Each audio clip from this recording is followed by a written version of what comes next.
Dios, de agua, de luz, Señor, así igual en esta casa, Padre. Gracias te damos, mi Señor, por todo lo que tú pones, Señor, en el alfolí, porque eres tú, mi Señor, el que lo multiplica, Padre. Gracias, Señor. Ayúdanos, Padre, en todo momento, Señor, a ser esos dadores alegres. En el nombre de Jesús, Señor. Amén y amén. Gracias. Amén, amén.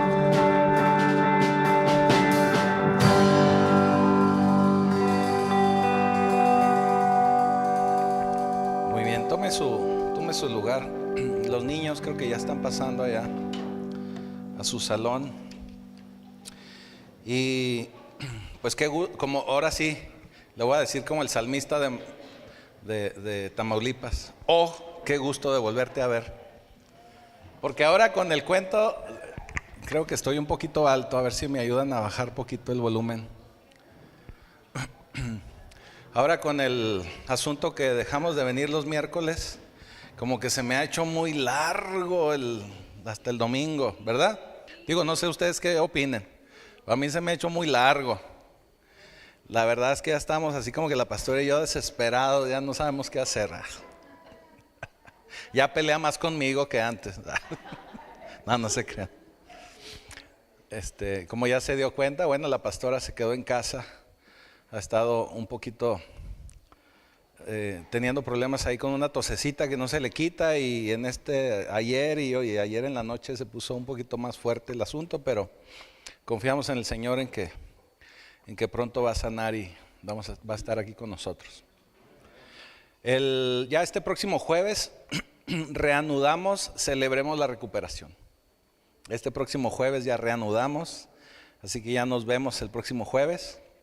Celebremos la recuperación. Recuerde que este es un taller, es un discipulado que estamos llevando para sanidad interior. Y luego ya la siguiente semana, que es, si no me equivoco, los días, el día 8 creo, ya empezamos ahora sí los miércoles. ¿El 7? Bueno, el 7, ya miércoles. Y luego el jueves celebremos la recuperación, o sea, miércoles, jueves. Digo, para quien esté llevando, celebremos la recuperación. También recuerde que celebremos la recuperación es este taller, este discipulado de sanidad interior. Entonces invite, aunque ya vamos avanzados, aunque ya llevamos varias semanas, invite, porque la idea es que más gente se beneficie de este taller y que más gente empiece a trabajar en su sanidad. Acuérdense que es un taller para sanidad de adicciones, sanidad interior. No solamente las adicciones, sino también cuestiones emocionales que traemos por ahí. Yo sé que los varones somos muy clientes, voy a decirlo así, somos clientes de la ira. Es para sanar ese tipo de cosas, para sanar situaciones de las emociones, algún trauma, alguna situación que vivimos desde pequeños, como también para gente que trae problemas con el alcohol, gente que trae problemas con drogas, gente que necesita tener algún trabajo de sanidad. ¿Estamos? Entonces no se canse de invitar. También le recuerdo que ya están otra vez las inscripciones abiertas para la licenciatura en teología. Empezaríamos el último viernes de enero, creo que es el 25 de enero, sería la siguiente sesión, pero tenemos todo este mes de enero para inscribirnos. La verdad es que los precios son muy módicos, son 800 pesos de inscripción y 800 pesos el costo de cada módulo. Son en total 30 módulos en 3 años, eso significa que vamos a tardar 3 años en la licenciatura con 10 módulos cada año. No sé si me expliqué, pero si tienen dudas, ahí acérquense con la pastora, le preguntan a la pastora y ella les va a responder. No se crean, se pueden acercar también conmigo y le doy más detalles. ¿Qué más le puedo platicar de avisos? Bueno, pues la oración de las 6 de la mañana, seguimos en pie, seguimos aunque está oscureciendo, está amaneciendo más tarde, está oscurito, seguimos viniendo a orar a las 6 de la mañana. Le invitamos a que se una. La verdad es que ha sido de mucha bendición. Y bueno, pues las demás actividades ya se irán ya se irán incorporando. Otro aviso más, por ahí le di o le proporcionó la pastora a la hermana Oli unos volantitos para ahora que vamos a iniciar el ayuno. Vamos a iniciar ayuno de 21 días a partir del día 1. Yo sé que el día 1 todavía andan comiendo recalentado y cosas de ese tipo, pero vamos a iniciar el ayuno el día 1, 21 días. No eran muchos los volantitos, entonces le pedí que repartiera por lo menos uno por familia. Entonces, yo creo que entre semana podemos tener más, pero si no, por lo menos sáquele una foto a alguien que así traiga, y si todavía hay, bueno, ahí ahorita repartimos lo que falte. En ese volantito, en ese panfletito que está recibiendo, ahí vienen los motivos de oración, para que usted durante el ayuno, acuérdese que el ayuno no es nada más malpasarse. Nos reservamos del ayuno, pero lo tenemos que utilizar para estar orando. Tenemos que orar. No me voy a tardar ahorita explicándole los tipos de ayuno. Ya la pastora me dijo que quiere darles una explicación más amplia. Entonces, pero los ayunos puede hacerlos en determinada hora, puede hacerlo tipo intermitente, ahora que está muy de moda, o puede ser también un ayuno parcial, que también de alguna manera es el intermitente. Entonces, bueno, si tiene dudas en cómo hacer ayuno, también acérquese conmigo o con la pastora y le explicamos más a detalle qué es lo que puede hacer y que no le afecte a su salud, ¿sí? Entonces, dígame, hermano. Buenos días a todos. Quiero invitarlos a la célula. Vamos a empezar de nuevo el día 4 de enero, ahí en la colonia Ignacio Allende. Ahí tienen su casa para todas las personas que gusten acompañarnos. Es los sábados a las 6 de la tarde, para que la gente que quiera, ahí vamos a estar a sus órdenes. Muchas gracias. Amén.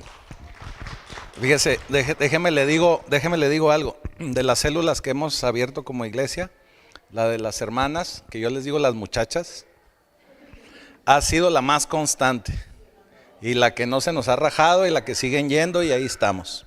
Entonces, aprovechen la invitación. La verdad es que es una célula muy bonita, todas ellas son muy entendidas de la palabra y se la pasan muy bien, ¿verdad?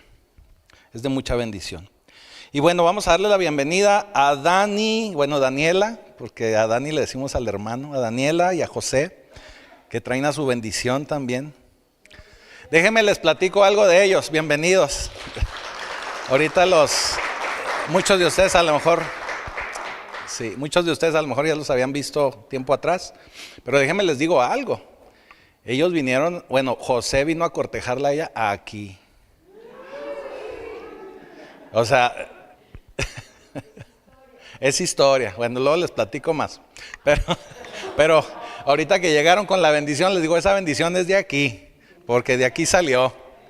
Entonces, bueno, ahorita ustedes los abrazan, les dan la bienvenida y los felicitan por su bendición. También le damos la bienvenida a Jesús Ríos. ¿Dónde está Jesús Ríos? Bienvenido, hijo. Y qué gusto tenerlos en casa. Acuérdense que nosotros les enseñamos y predicamos que aquí, más que una iglesia, somos familia. Somos familia porque tenemos que cuidarnos, tenemos que amarnos unos a otros. Y cuando se trata de pastor de ovejas, es una cuestión muy impersonal. Pero cuando se trata de familia es algo diferente. Otra diferencia es que cuando se trata de familia, los hijos heredan. Las ovejas no heredan, solo los hijos.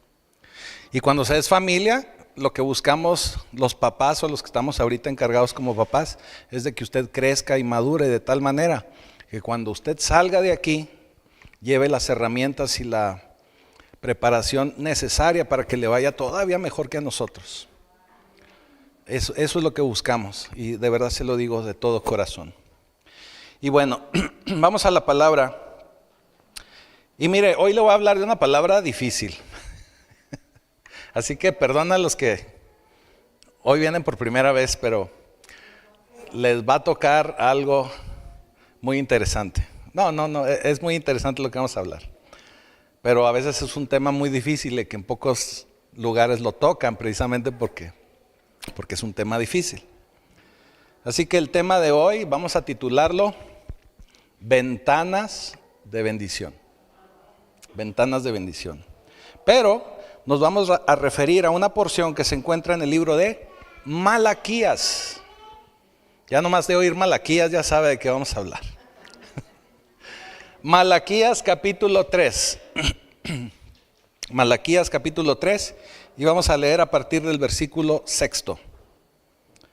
Y dice, vamos a leer. Porque yo Jehová no cambio. Por esto, hijos de Jacob, no habéis sido consumidos.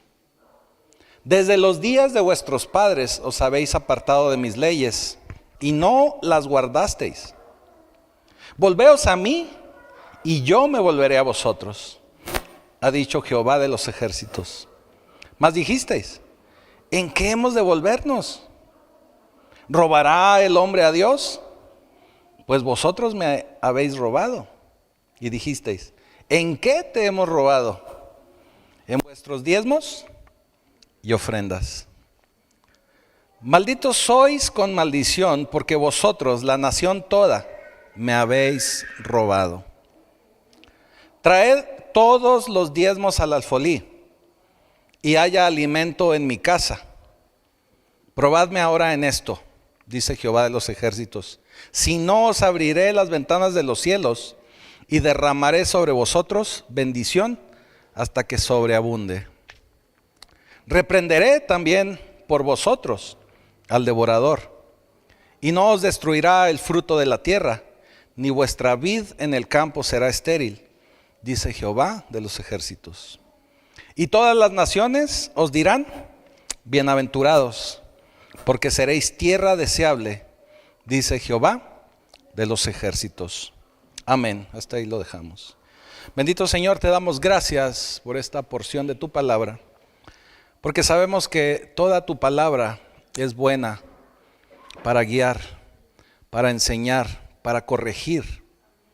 Así que permite, Señor, que la enseñanza que hoy se derramará en esta casa se quede guardada en nuestra mente, en nuestro corazón, y que podamos ser hacedores de tu palabra. Te damos ya gracias en el poderoso nombre de Jesucristo. Amén. Ahorita que le mencioné Malaquías, yo sé que muchos de ustedes ya ubican el libro de Malaquías. Malaquías es el último libro de lo que nosotros conocemos como el Antiguo Testamento.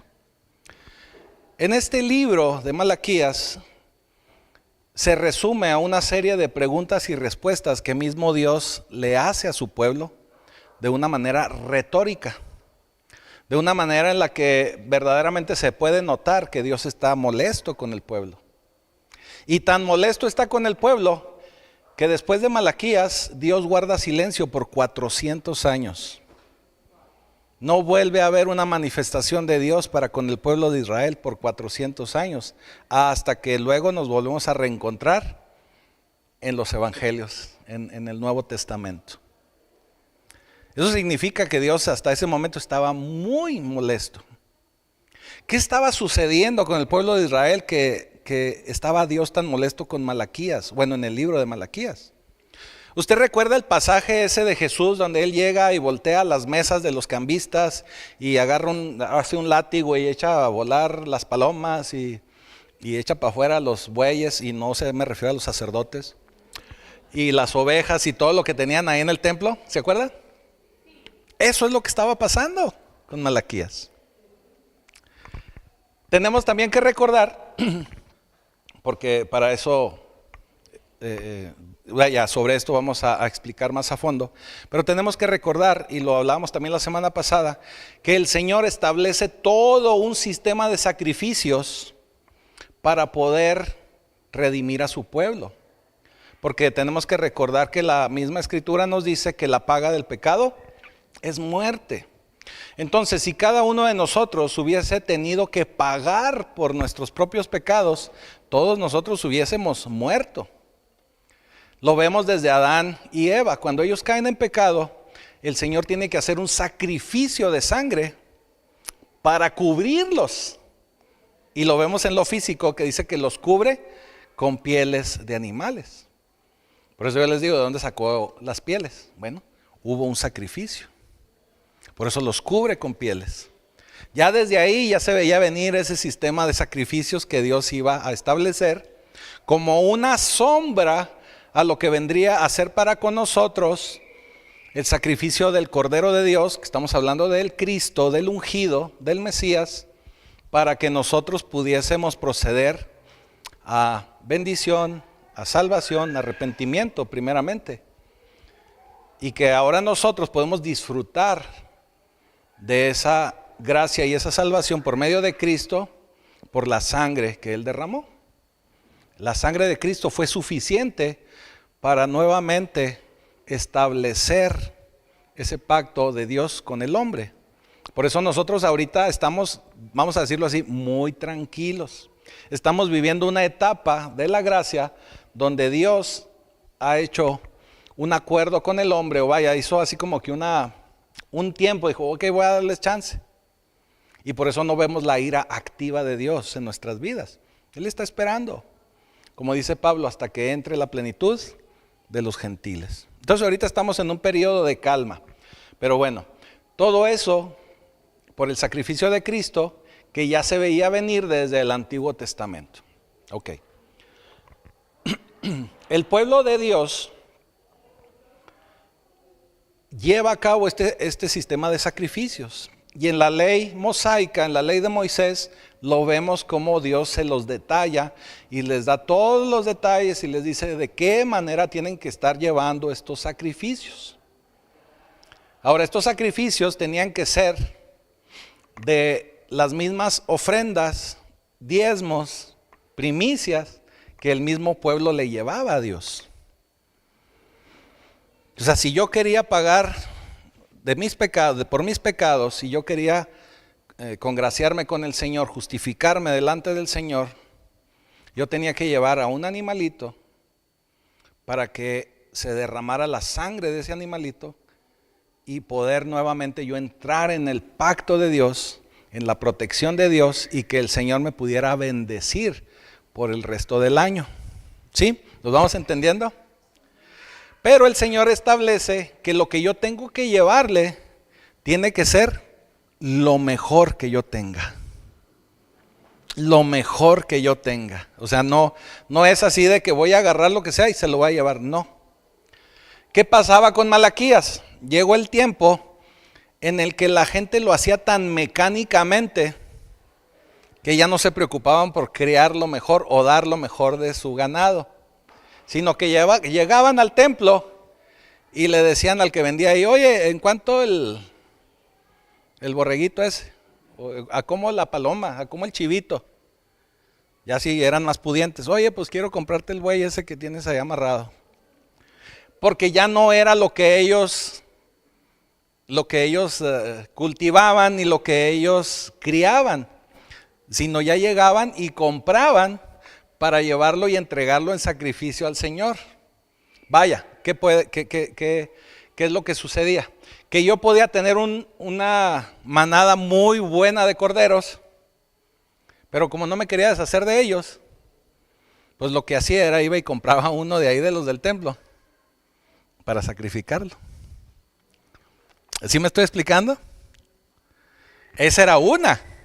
O sea que ya no, la gente ya no tomaba en cuenta de llevarle lo mejor a Dios. O sea, le llevaban lo que podían o lo que compraban ahí en el templo.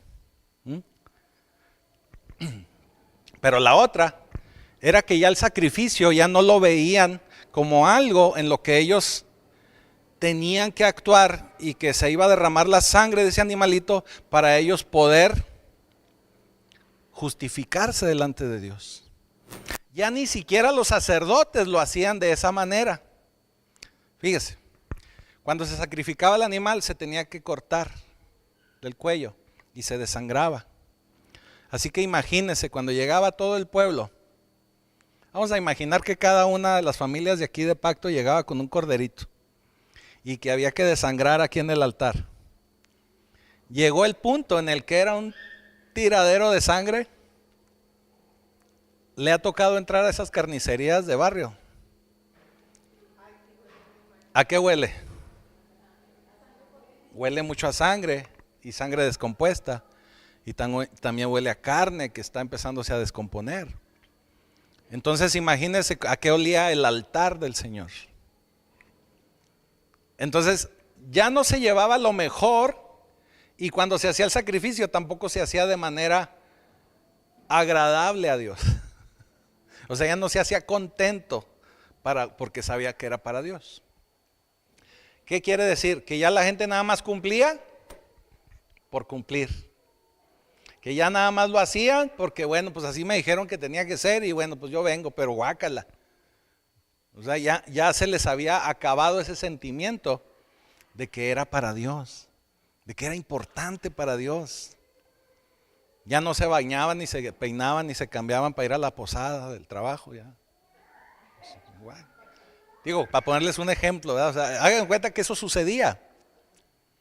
Eso sucedía. En esa situación se encontraba el pueblo de Dios en Malaquías. Por eso Dios estaba sumamente enojado, molesto con el pueblo. Y aquí empezamos la predicación. Por eso, cuando usted lea o cuando usted lee Malaquías, usted se va a encontrar que es un libro de preguntas y respuestas. O sea, preguntas que hace mismo Dios de manera retórica y que el pueblo contesta de lo que oye, que le oran y que le dice el pueblo. Y de lo que ve, porque acuérdese que Dios es omnisciente, Él todo lo sabe. Él todo lo escucha. O sea, no lo podemos engañar. Entonces, si usted no lo hace o no hace algo para Dios de corazón, Él lo sabe. ¿Sí me estoy explicando? Así que llegó un punto aquí en el capítulo 3 de Malaquías, y que a veces a nosotros nos sucede, donde el pueblo buscaba del favor de Dios, buscaba la bendición de Dios, pero no la encontraba. Entonces, el pueblo de Dios, y Dios les reprocha de esa manera, se sentía abandonado. Es que Dios no me escucha, es que Dios no me oye, es que Dios no me ayuda. Entonces, ¿usted cómo cree que le va a ayudar Dios a alguien que no está haciendo las cosas correctamente? Por eso empieza el Señor en el versículo 6 y dice: porque yo, Jehová, no cambio. Por esto, hijos de Jacob, por esto no habéis sido consumidos. O sea, porque la naturaleza del Señor seguía siendo la misma.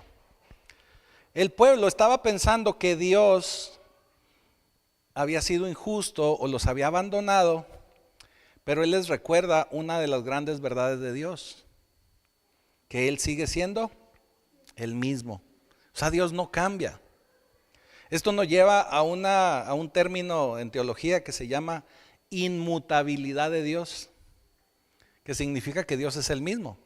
Por eso la Escritura nos enseña que Dios es el mismo de ayer, hoy y siempre. O sea, Dios no cambia.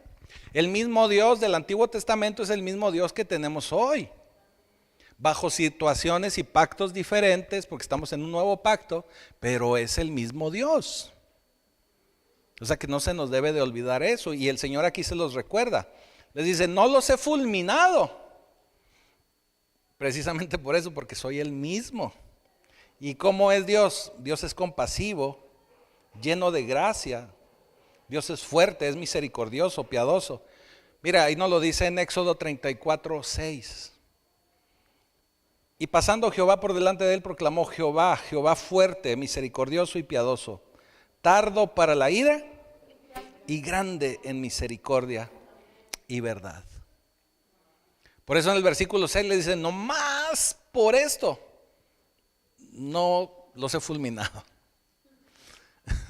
Porque seguía siendo el pueblo de Dios. O sea, Israel seguía siendo el pueblo de Dios.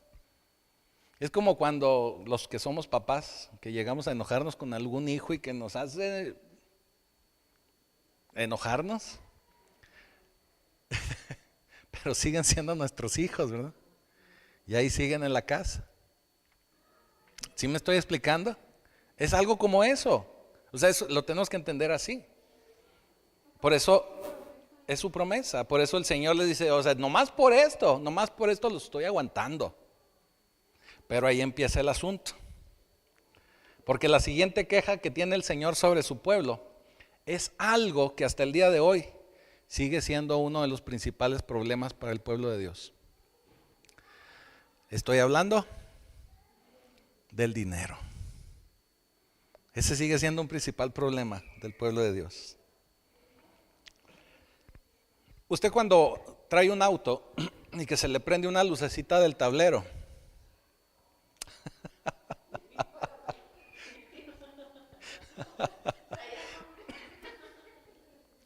usted sabe que algo está fallando en el carro, ¿verdad?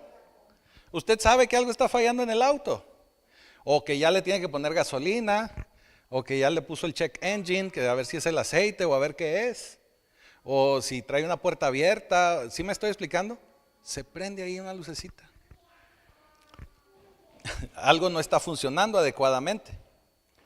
Cuando usted no tiene una buena actitud con el dinero, es una lucecita roja en su vida espiritual. Una lucecita roja en su vida espiritual. Ahorita voy a entrar más a fondo a eso. Eso significa que si usted no está teniendo una buena relación con el dinero y con Dios con respecto al dinero, su nivel de desarrollo espiritual siempre va a mostrar una lucecita roja. Algo no está bien y es algo que hay que arreglar. Hay una trilogía de películas. Hay muchas, ¿verdad? Pero esta es la que le voy a hablar. De El Señor de los Anillos. No es para que vaya corriendo a verla, ¿verdad? Pero en esta trilogía hay un personaje que se llama Sméagol. Es un personaje que se llama Sméagol. Pero de pronto le brota su lado oscuro y se vuelve en Gollum. ¿Sí? ¿Sí la llegó a ver? ¿O ha escuchado de esas películas? El precioso, exactamente. Cuando nosotros vemos a ese personaje, ese es el personaje que nos puede mostrar así de manera inequívoca cuando una persona es buena, benévola y se vuelve malo. Pero esa malicia brota por su avaricia. O sea, la forma en que él se convirtió en ese ser que andaba en la oscuridad y que andaba escondido y que andaba vagando y que no sabía, era por su avaricia. ¿Su avaricia hacia qué? Hacia el anillo. Resulta que este personaje cae en sus manos, cae un anillo, que es parte de toda esta película. Y tiene un poder oscuro ese anillo. Entonces ese anillo, cada vez que él lo porta, entre más trae el anillo con él, lo convierte en una persona más avara y codicioso del anillo y no quiere perder el anillo. Se le cae el anillo en algún momento y dura años buscando el anillo. Y por andar buscando el anillo se convierte en ese ser maligno, oscuro y avaro.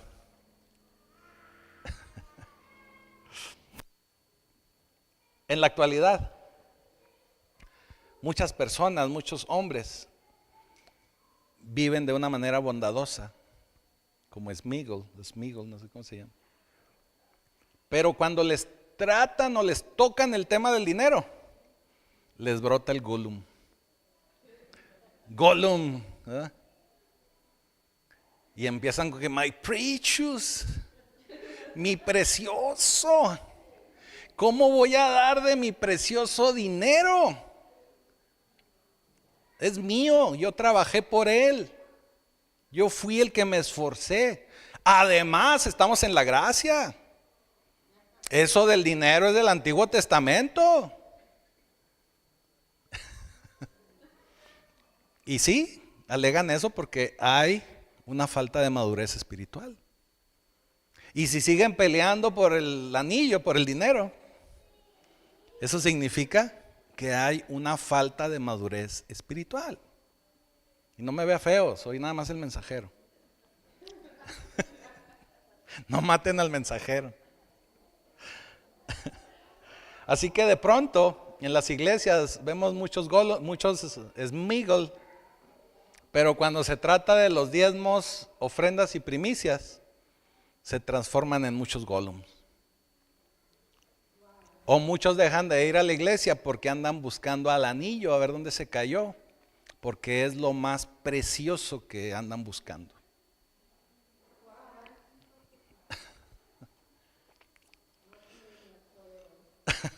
Por eso les dije, discúlpenme, ¿verdad? Desde el principio les puse así como el disclosure, ¿verdad? La advertencia para mayores de 18. Va a tener luces intermitentes, palabras antisonantes. Versículo 7 dice: desde los días de vuestros padres os habéis apartado de mis leyes, no las guardasteis. Y podemos ver eso a lo largo del Antiguo Testamento. Y lo vemos, yo les hago mucho énfasis en Jueces porque ahí se nota con muchísima claridad. Pero también lo vemos en los Reyes, lo vemos en Crónicas, lo vemos en el Éxodo, lo vemos en Génesis. O sea, la gente durante algún periodo se enamora de Dios, quiere seguir a Dios, quiere trabajar para Dios, pero se empiezan a enfriar y se apartan de Dios. Por eso aquí el Señor les vuelve a decir: se han apartado de mis leyes y no las guardaste. O sea, Él no quiere que hablemos de fe y que hablemos de Dios, Él quiere que guardemos sus leyes. Pero fíjese, ahorita acabamos de ver que Dios es bueno, misericordioso, bondadoso y demás. Les reclama, pero también les da la solución. Porque les dice: vuélvanse a mí. O sea, vuelvan a mí y yo me volveré a ustedes. Vuélvanse a mí y yo me volveré a ustedes. Pero hay mucha gente, y aquí lo dice en el versículo 7, que le contestan a Dios: ¿en qué nos hemos de volver a ti? O sea, pues si sigo yendo a la iglesia, ¿a qué te refieres con volver a ti? Si creo en Dios, no sé si han escuchado esas frases, ¿verdad? Si yo creo en Dios, si yo tengo mucha fe, pues sí, pero no estamos guardando su palabra. No estamos viviendo como nos enseña su palabra. Son cosas diferentes, ¿eh? Son cosas diferentes. Dios les ofrece esta esperanza, pero la prueba está a la vista. Y el arrepentimiento verdadero, o sea, de volvernos a Dios, debe de manifestarse en algo que nosotros les hemos hablado muchísimas veces, que se llama frutos. O sea, no basta con decir: sí, Señor, ahora sí te creo. No, ok, muéstralo, o sea, muéstraselo a Dios, ni siquiera a mí, muéstraselo a Dios. Por eso nosotros tenemos que dar fruto. Por eso cuando nosotros empezamos a madurar en el Señor, nuestra vida tiene que ser transformada. El conocimiento de Dios es meramente eso, un conocimiento. Pero cuando empezamos a vivir su palabra, no es únicamente conocimiento acumulado, es una transformación de nuestra vida. Tiene que haber transformación. Por eso el volvernos a Dios de una manera verdadera, genuina, debe de dar fruto. Debe de mostrar fruto. Entonces, ¿qué tenemos que hacer? Bueno, pues arrepentirnos de habernos alejado de Dios y empezar a trabajar verdaderamente de todo corazón para el Señor y con el Señor. Versículo 8 dice: ¿robará el hombre a Dios? Y Dios mismo les contesta: pues ustedes me han robado. Y usted podrá pensar, porque así que le contestaron a Dios, ¿verdad? Bueno, él mismo se contesta de lo que escuchaba de la gente. ¿En qué te hemos robado? Y podemos decir: bueno, pues ¿en qué lo hemos robado? Y la respuesta es bien evidente: en vuestros diezmos y ofrendas. En vuestros diezmos y ofrendas. Y muy seguramente de todos los tipos de robo que usted pueda pensar en la vida, yo creo que el decir que le robamos a Dios, pues para alguna gente puede sonar ridículo, pero para los que amamos al Señor realmente es algo muy grave. Para mucha gente puede decir, ay, ¿qué le voy a andar robando? Digo, si no creemos en Él, pues sí puede sonar muy ridículo, pero realmente es muy grave para los que sí creemos en el Señor. Ahora, es un mandamiento. El Señor, Dios le ordena, vamos a volver a regresar un poquito al antiguo pacto. Dios le ordena a los israelitas la necesidad de diezmar. Y les dice, tienen que diezmar de lo que yo les he entregado. ¿Por qué? Porque nosotros, y también lo hemos predicado aquí, tenemos que entender que Dios es nuestra fuente. Todo lo que tenemos, todo lo que decimos que es nuestro, hablando de casa, auto, ropa, zapatos, hasta los regalos que le llegaron hoy en Navidad, todo le pertenece a Dios. Es más, yéndonos un poquito más allá, su propia vida le pertenece a Dios. Si a Dios le place, Él se lleva su vida. Ya lo decía un salmista, nada te llevarás cuando te marches. Cuando se acerque el día, mira si han leído ese salmo. Por eso dice, honren feliz a Dios. Le cambié el salmo.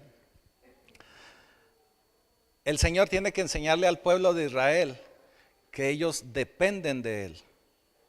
Es un cuento muy largo, me tardaría, no nos vamos de aquí a la 1 de la tarde si le cuento todo.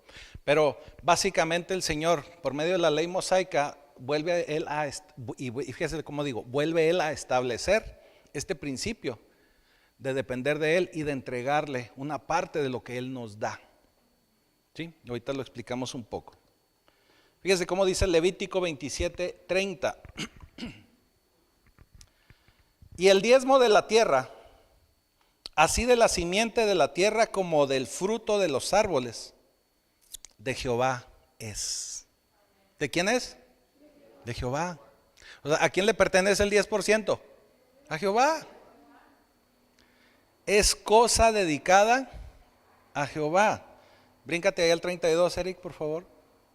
Y todo diezmo de vacas o de ovejas, y yo le voy a agregar, y de maquila y de su empresa, de todo lo que pasa bajo la vara, el diezmo será consagrado a Jehová.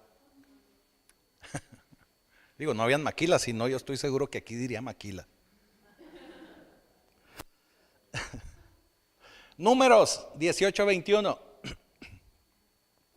Y he aquí yo he dado a los hijos de Leví todos los diezmos en Israel por heredad, por su ministerio, por cuanto ellos sirven en el ministerio del tabernáculo de reunión.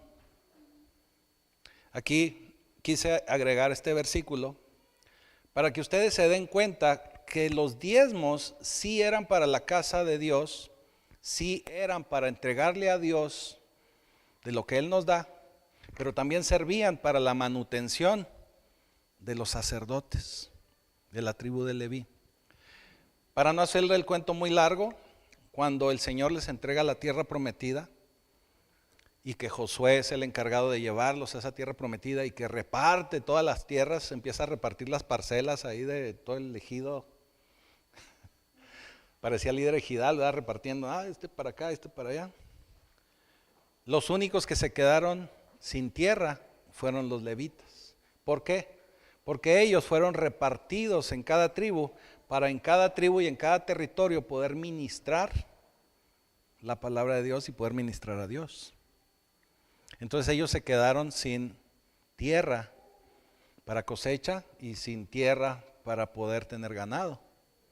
Entonces ellos vivían de lo que las demás tribus entregaban a Dios de diezmo. ¿Sí? Así lo estableció el Señor. Deuteronomio 12:6 dice: y ahí llevaréis vuestros holocaustos, vuestros sacrificios, vuestros diezmos y la ofrenda elevada de vuestras manos, vuestros votos, vuestras ofrendas voluntarias y las primicias de vuestras vacas y de vuestras ovejas. Se fija que aquí manejan este puro versículo de Deuteronomio, maneja esos tres conceptos: diezmos, ofrendas y primicias. ¿Y votos? Proverbios 3:9. Proverbios 3:9 al 10 dice: honra a Jehová con tus bienes y con las primicias de todos tus frutos, y serán llenos tus graneros con abundancia, y tus lagares rebosarán de mosto. Esto fue nada más así como una probadita para que se den cuenta de cómo se habla y cómo para el Señor es algo serio esto de los diezmos, ofrendas y primicias.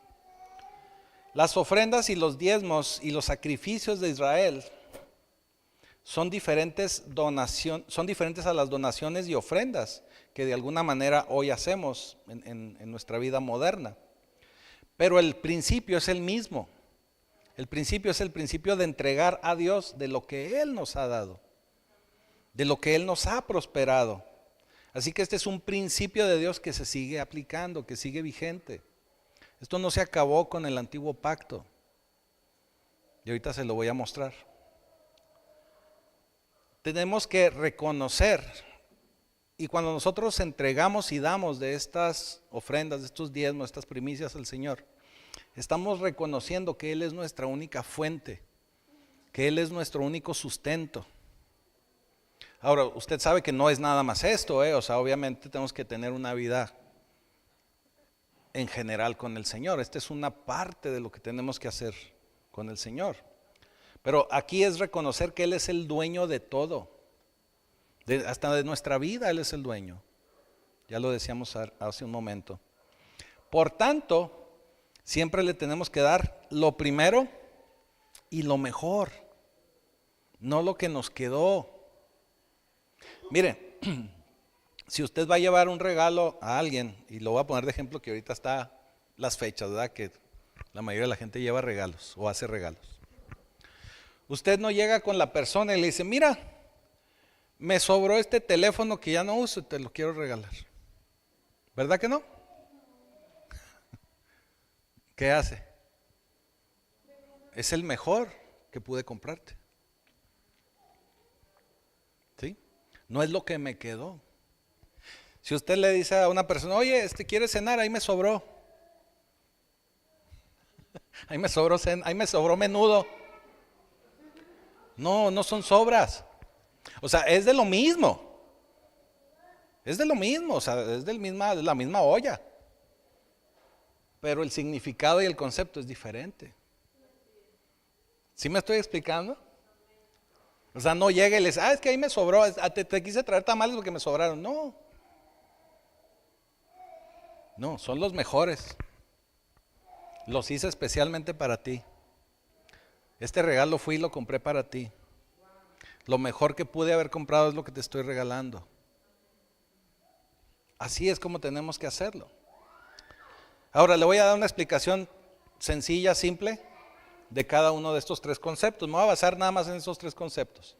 Puede que usted encuentre más, ahorita como comentaba la hermana acerca de los votos.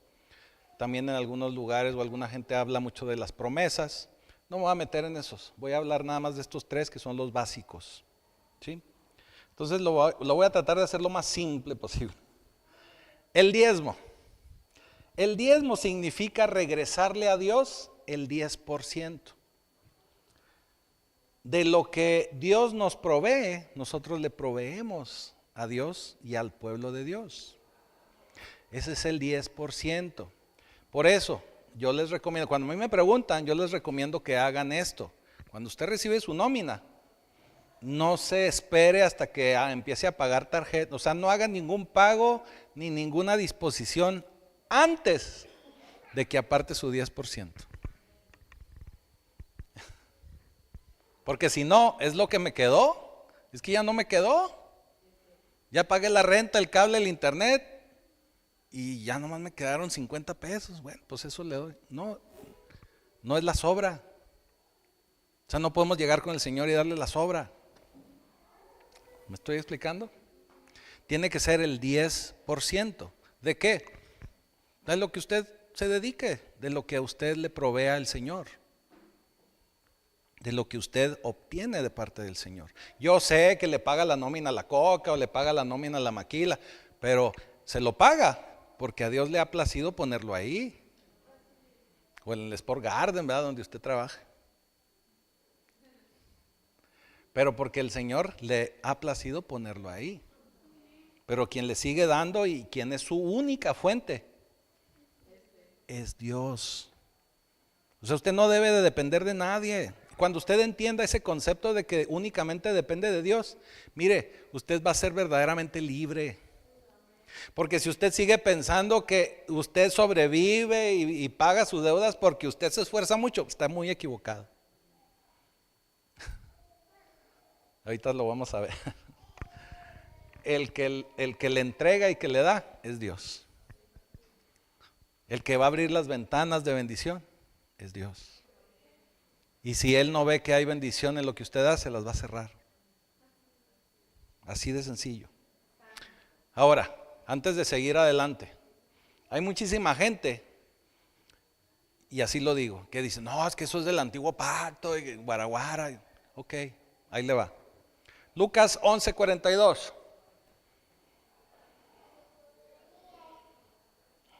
Lucas 11:42.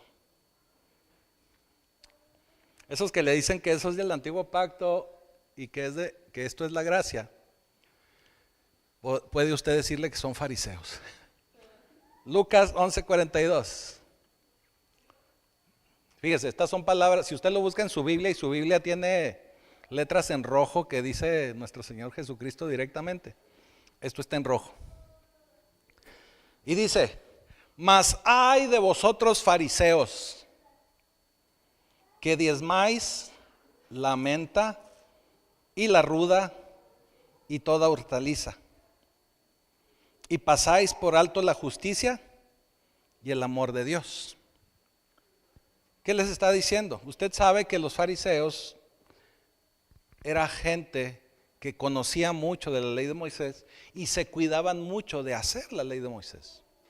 Aquí el problema no era el diezmo de ellos diezmaban. Y diezmaban de todo y diezmaban de su jardín. Aquí era un ejemplo de esos fariseos con los que estaba ahí el Señor. Ellos diezmaban de su menta, de su ruda y de toda su hortaliza. O sea, para ellos el diezmo no era el problema. Pero para ellos el problema era la justicia, o sea que no estaban justificados delante de Dios, y el amor de Dios. Aquí le quiero mostrar eso, es la contraparte. Alguien que quiera venir a lavar sus pecados porque, no es que yo diezmo. No, pero también tienes que justificarte. Y también tienes que vivir en el amor de Dios. ¿Sí me estoy explicando? O sea, es una cosa y es la otra. También hay otra porción donde dice el Señor, o sea, no me vengas a traer tus ofrendas, primero ve y arréglate con tu hermano. Y luego ya cuando te arregles con tu hermano, entonces ya vienes y traes tus ofrendas, tus diezmos al alfolí. ¿Sí me estoy explicando?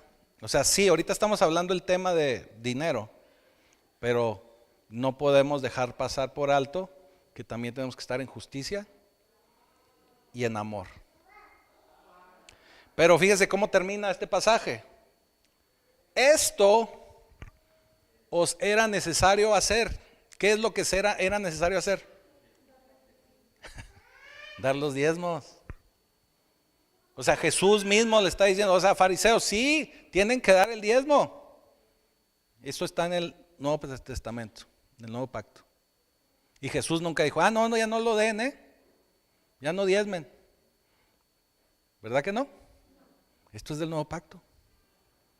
O sea, os era necesario hacer esto sin dejar de hacer aquello. O sea, era necesario hacer la justicia y el amor de Dios sin dejar de hacer el diezmo, sin dejar de diezmar. Digo, creo que está muy claro, ¿verdad? Entonces, para si alguien le dice, es que eso es del antiguo pacto. No, mijo, o sea, mire.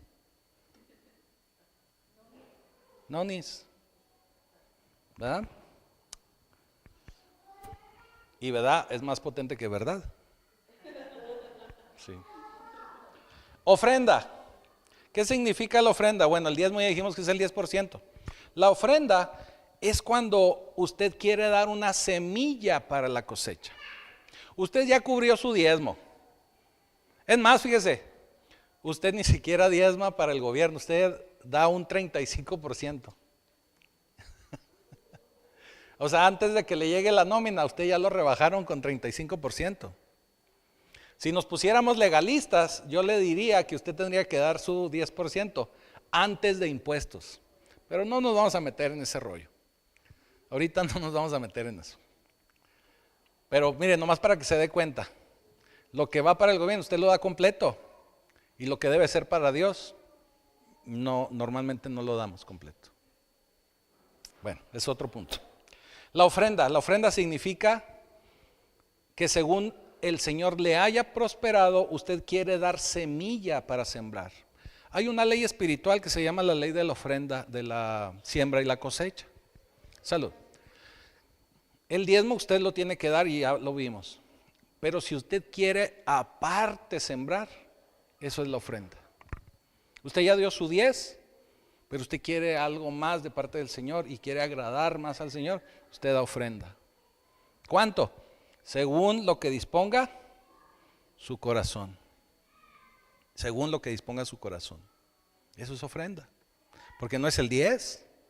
Es algo que usted está de su corazón saliendo, ¿verdad? Eso puede ser la cantidad que usted disponga, pero no es diezmo. Primera de Corintios 16, 1 y 2. Fíjese lo que dice Pablo. Fíjese lo que dice Pablo. Y ahorita en la oración lo decía la hermana Rosy. Los diezmos, ofrendas y primicias sirven también para la manutención de la casa de Dios. Y dice así Pablo, en cuanto a la ofrenda para los santos, ¿quién cree que son los santos? Todos nosotros. Haced vosotros también de la manera que ordené, o sea, de la manera que yo les dije en las iglesias de Galacia. O sea, él ya había enseñado esto. Cada primer día de la semana, entiéndase domingo, que el domingo es el primer día de la semana. Cada uno de ustedes ponga aparte algo según haya prosperado, guardándolo para que cuando yo llegue no se recojan entonces ofrendas. O sea, lo que aquí Pablo les está enseñando es que usted cada semana vaya y ayude.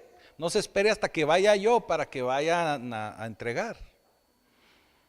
Porque la gente tiene necesidad todos los días y todas las semanas. ¿Sí? Y luego dice 2 de Corintios 9, 6. Por eso, pero esto digo, el que siembra escasamente, también segará escasamente. El que siembra generosamente, generosamente también segará. Cada uno dé como propuso en su corazón, no con tristeza, ni por necesidad, porque Dios ama al dador alegre. La verdad es que nos hacen falta más dadores alegres. Digo, yo no veo que nadie venga al alfolí y venga bien contento.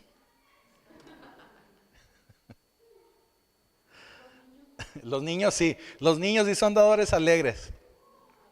Los niños sí. De hecho, los niños de George, que ya les puse falta, siempre le piden a George moneditas y van y los echan en la alfolí de los niños. Y bien contentos siempre. Ellos sí son dadores alegres. Número 3, primicias, para no tardarnos más. Primicias, ¿qué significan las primicias? Las primicias significan entregar a Dios los primeros frutos maduros de todo lo que hay en su tierra. Las primicias normalmente se entregaban en un periodo de tiempo donde ellos sembraban y cosechaban. Nosotros que no nos dedicamos a la agricultura ni a la ganadería, ¿cuáles podrían ser nuestras primicias? Bueno, pues cuando brincamos de año. Por eso se acostumbra que en los meses de diciembre, enero se entregan primicias. Que por cierto, hermanos, muchas gracias a los que ya lo están haciendo. Algunos de ustedes ya están entregando primicias. El Señor les va a prosperar grandemente. Pero eso es las primicias, lo primero. Ahora, ¿cuál sería la cantidad adecuada de primicias? Pues mire, tendría que ser algo que verdaderamente usted considere adecuado para Dios. ¿Sí me estoy explicando? Si para usted la primicia es adecuado, 100 pesos. Bueno, acuérdese que el que siembra escasamente segará. Si para usted su primicia es su primer semana de sueldo del año, bueno, pues ya va pintando mejor. Pero si para usted su primicia es su primer mes de sueldo, es lo más gordo de la ganada. Del ganado, perdón. Está bien, ¿sí me estoy explicando? ¿Cuánto sería lo adecuado? Lo que el Señor ponga en su corazón, pero que usted también disponga lo mejor para el Señor. ¿Cuánto? Lo que usted considere, pero que sea para usted adecuado para el Señor. ¿Sí? Todo esto de lo que le estoy hablando son principios de Dios. Yo sé que muchos de los pasajes que hemos leído son del Antiguo Pacto, salvo el que vimos de Lucas. Pero fíjese, esto de la ofrenda y las primicias lo vemos desde el Génesis. Génesis 4, versículo 3. Este pasaje a mí me sorprende mucho, porque dice, y aconteció, andando el tiempo, que Caín trajo del fruto de la tierra una ofrenda a Jehová. Y Abel, versículo 4, y Abel trajo también de los primogénitos de sus ovejas, o sea, sus primicias, y de lo más gordo de ellas. O sea, no la vaquita así que parió, la ovejita que parió y toda flaquita, no.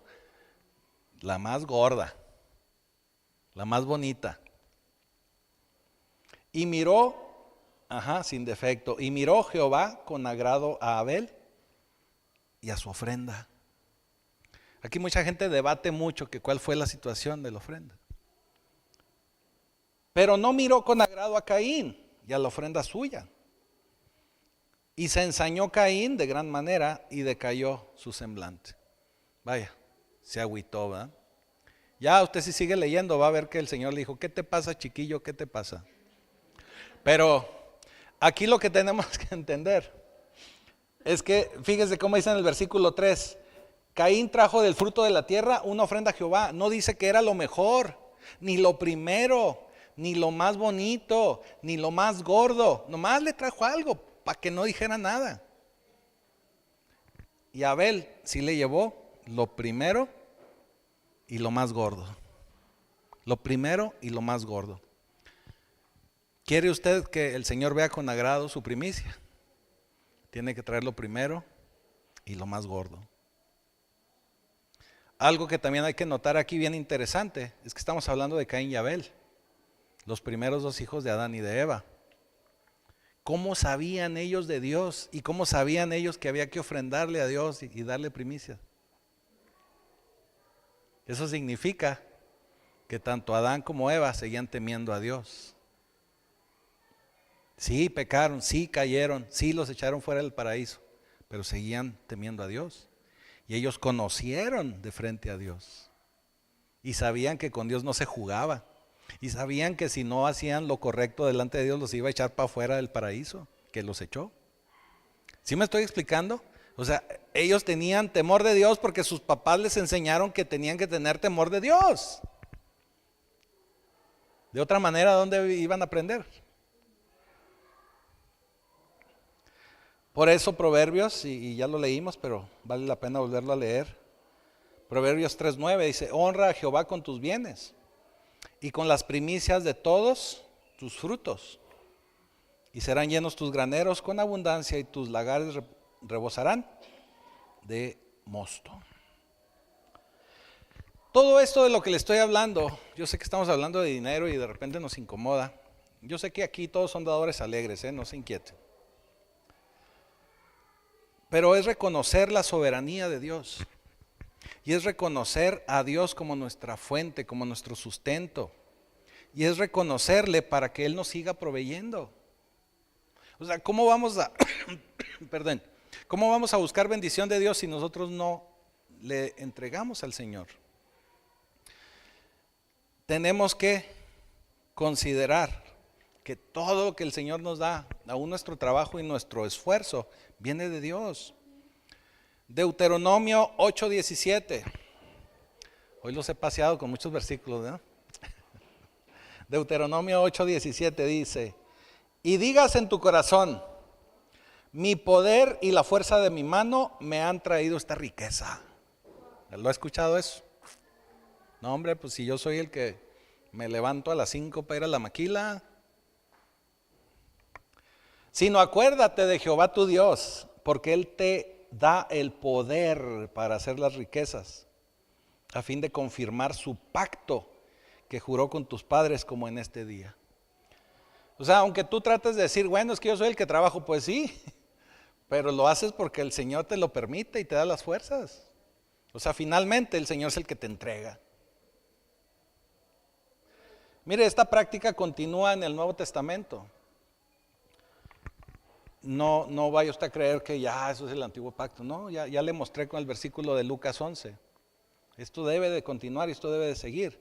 Porque Jesús es el sacerdote de Melquisedec, como Melquisedec, del tipo de Melquisedec. ¿Qué sucede con Melquisedec? Melquisedec, el rey de Salem, también conocido así, cuando venía Abraham de una guerra, sale a su encuentro y él le entrega a Abraham, le entrega pan, le entrega vino y lo bendice, o sea, le da bendición.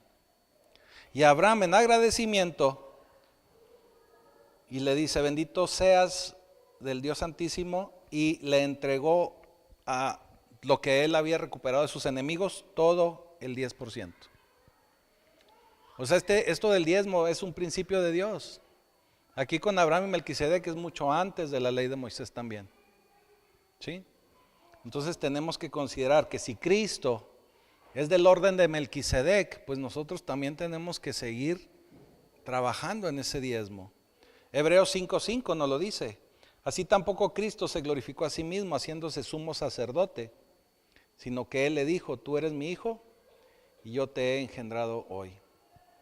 Por eso Él es nuestro sumo sacerdote según el orden de Melquisedec. Mire, ya voy cerrando, pero le voy a dar una estadística. Las estadísticas reportan, es una estadística gringa, porque ya sé que aquí se manejan otros datos. Las estadísticas demuestran que solo el 20% de los miembros de una iglesia son los que colaboran para el sostenimiento de la misma. Solo el 20%. Pues es un porcentaje gringo, pero yo le puedo decir que aplica también aquí. Y déjeme le digo esto: ese 20%, de ese 20% que sí da, en promedio, la estadística dice que dan no el 10, el 3%. O sea que fíjese cómo estamos. O sea, menos del 20% da, y de ese 20% dan en promedio el 3%, no el 10%.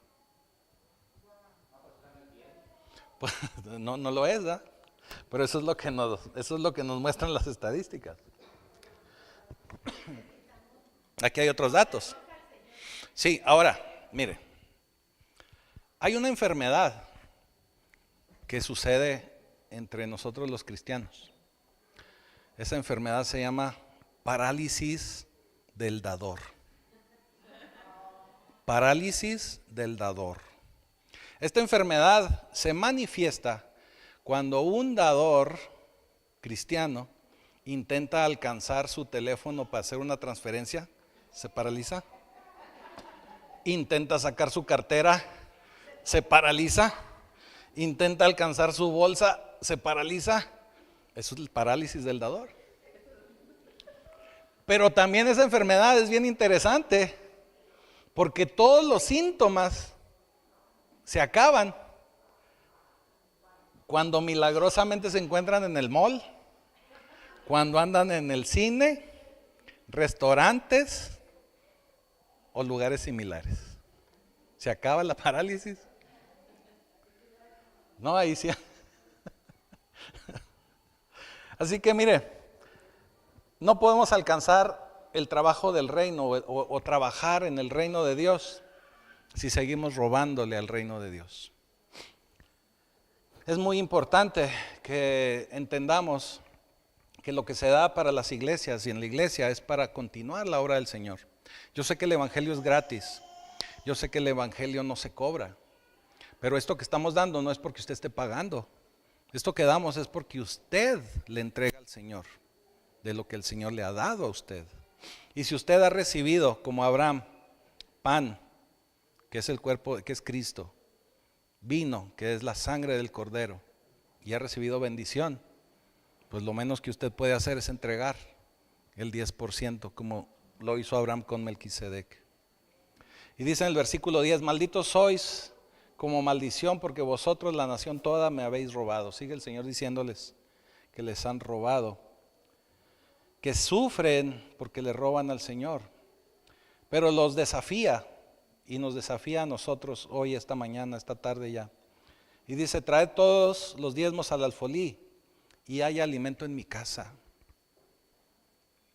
Y probadme en esto, dice Jehová de los ejércitos, si no abriré las ventanas de los cielos y derramaré sobre vosotros bendición hasta que sobreabunde.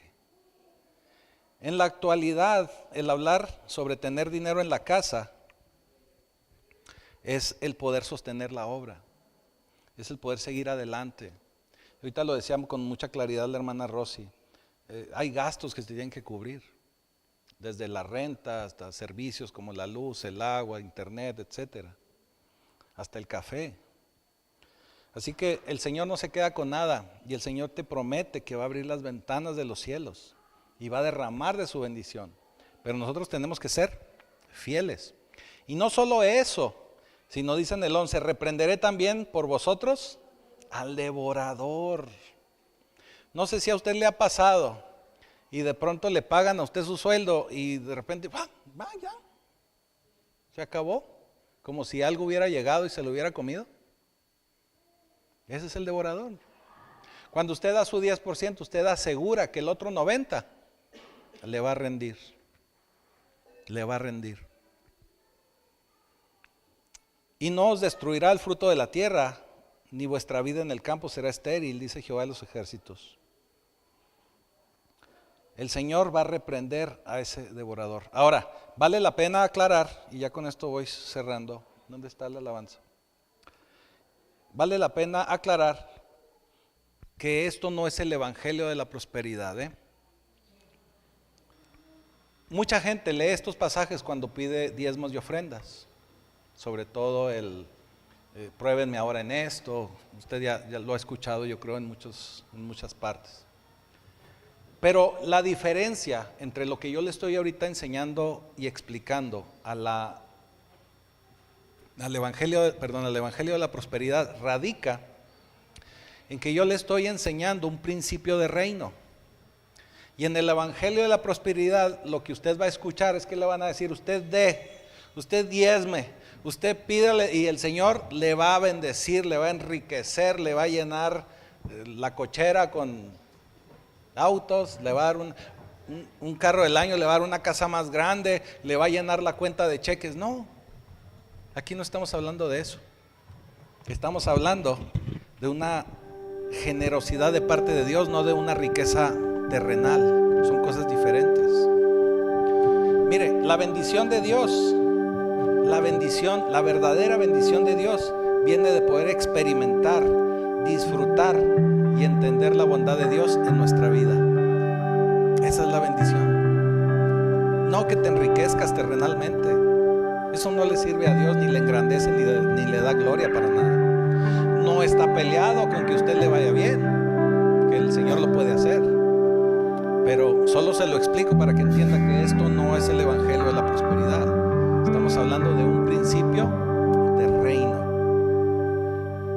Mire, el Señor provee para cada uno de nosotros, y eso es bendición para nosotros, el que usted tenga que comer. Usted tiene que comer en su casa. Eso es bendición de Dios. Que tenga que vestir.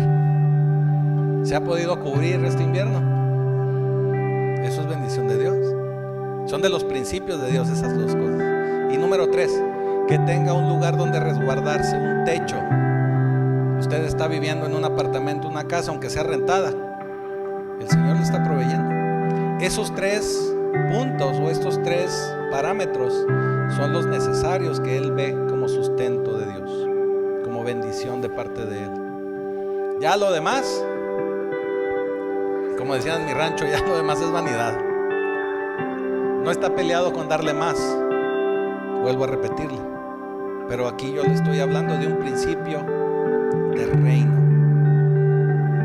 Efesios 1:3 dice: bendito sea el Dios y Padre de nuestro Señor Jesucristo, que nos bendijo con toda bendición espiritual en los lugares celestiales en Cristo. Tenemos que buscar esa bendición espiritual, no lo terrenal. No busque lo terrenal. También dice la palabra que el que a 2 amos sirve, con uno de los 2 va a quedar mal. Entonces no podemos tener al dinero y a Dios como señores. El único Señor y el único sustento es Dios. Así que el Señor nos llama a venir debajo de su pacto para cubrirnos, pero nos llama también a alinearnos a su agenda. No que nosotros busquemos que Él se pegue a la agenda nuestra, sino nosotros ajustarnos a la agenda de Dios. Y ya por último le voy a dar nada más 12 razones, no son 5 puntos, 12 razones por las que usted debe de diezmar, ofrendar y dar primicias. Número 1, voy rápido, si después las quiere anotar, luego se las paso. Número 1, usted provee para la casa de Dios. Número 2, le decimos a Dios que confiamos en Él. Número 3, usted está creando un espacio en su vida para que Dios lo llene. Número 4, le recordamos al Señor que Él es nuestra fuente y Él nos lo recuerda a nosotros. Número 5, conecta nuestro ingreso con el propósito de Dios. Número 6, le da a mi trabajo, a nuestro trabajo, un significado eterno. Transforma nuestro dinero en semilla. Rompe la codicia y la autosuficiencia. Deja en claro que en nuestra vida Dios es primero. Y esto no se trata de generosidad, esto es obediencia al Señor. Número 11, estoy en deuda con Dios por su generosidad. Dios no necesita mi dinero, yo soy el que necesita de Él. Y número 12, es una ventana abierta del cielo sobre nuestra vida, que se activa por mi obediencia a darle a Dios lo primero y lo mejor. Y para cerrar, versículo 12 dice: y todas las naciones os dirán, bienaventurados, porque seréis tierra deseable, dice Jehová de los ejércitos. Entonces, ¿qué significa? Que si usted empieza a vivir bajo estos principios y empieza a recibir bendición de Dios, usted va a ser bendecido de tal manera que la gente le va a decir: oye, Martín, pues, ¿qué haces? Enséñame eso que tú estás aprendiendo, que te está ayudando a irte también. Te vas a convertir en tierra deseable. La gente va a desear lo que tú tienes, lo que tú quieres, lo que tú haces, de la forma en que tú vives. Porque va a ser muy obvio, cuando usted sea obediente en esta parte, va a ser muy obvio que el Señor está con nosotros. Así que ponte de pie, vamos a orar. Bendito Señor, Padre Celestial, te damos gracias porque sabemos, Padre, que hasta aquí has estado con cada uno de nosotros, que tú no cambias, que tú eres el mismo Dios misericordioso, fiel, bondadoso y dador a manos llenas.